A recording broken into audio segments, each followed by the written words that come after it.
Want to get into the gym? If you've never bench pressed before, I suggest using the Smith machine. The Smith machine will help prevent injury when trying to progressive overload. Since you haven't gone to the gym before, or are relatively new, start without weight to get a feel for the movement. First, lay down onto the bench with feet on the ground. Then grip the bar with both hands a little more than shoulder width apart.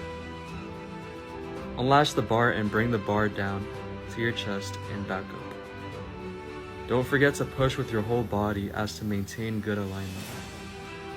When you can do this no trouble, now you can add weights to each side of the bar. Just don't add too much weight all at once.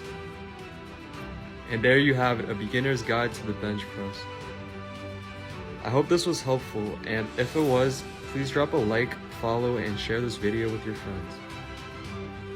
Furthermore, if you have any questions, don't hesitate to leave a comment down below. All your support is much appreciated. Thank you.